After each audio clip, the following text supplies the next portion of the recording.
Por muito que se tenha pretendido reduzir a questão de Chiapas a um mero conflito local, cuja solução só deverá ser encontrada no quadro estrito de aplicação das leis nacionais,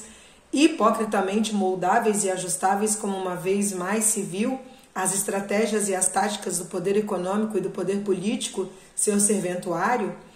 o que se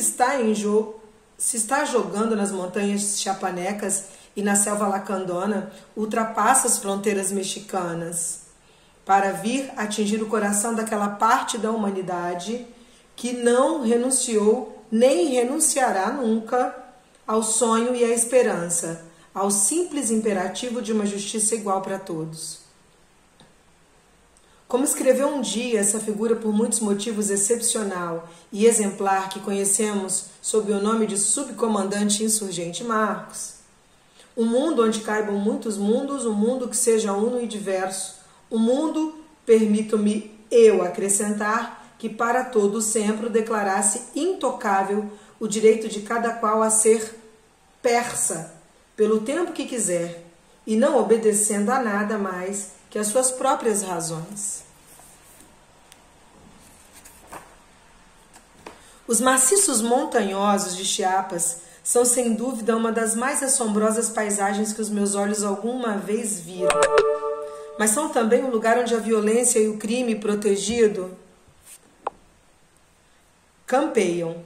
Milhares de indígenas expulsos de suas casas e das suas terras pelo imperdoável delito de serem simpatizantes silenciosos ou confessos da Frente Zapatista de Libertação Nacional estão amontoados em acampamentos de barracas improvisadas, onde a comida falta, onde a pouca água de que dispõe está quase sempre contaminada, onde doenças como a tuberculose, a cólera, o sarampo, o tétano, a pneumonia, o tifo, o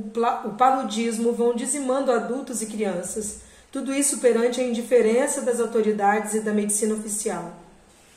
Ao redor de 60 mil soldados, nada mais, nada menos que um terço dos efetivos permanentes do exército mexicano, ocupam atualmente o estado de Chiapas, a pretexto de defender e assegurar a ordem pública. Ora, a realidade dos fatos desmente a justificação.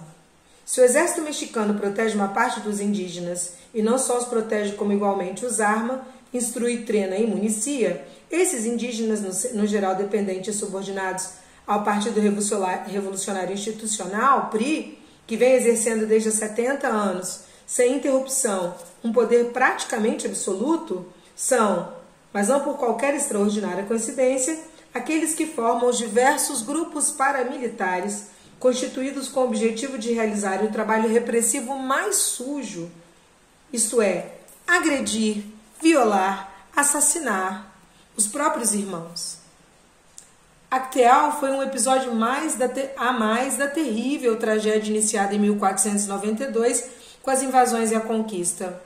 Ao longo de 500 anos, os indígenas de Iberoamérica, é intencional que o emprego dessa designação para não deixar fora do julgamento os portugueses e depois os brasileiros, seus continuadores no processo genocida, que reduziram os 3 ou 4 milhões de índios existentes no Brasil na época dos descobrimentos a pouco mais de 200 mil em 1980. Esses indígenas andaram, por assim dizer, de mão em mão, da mão do soldado que os matava à mão do senhor que os explorava, tendo pelo meio a mão da Igreja Católica, que lhes trocou os deuses por outros, mas que afinal não conseguiu mudar-lhes o espírito.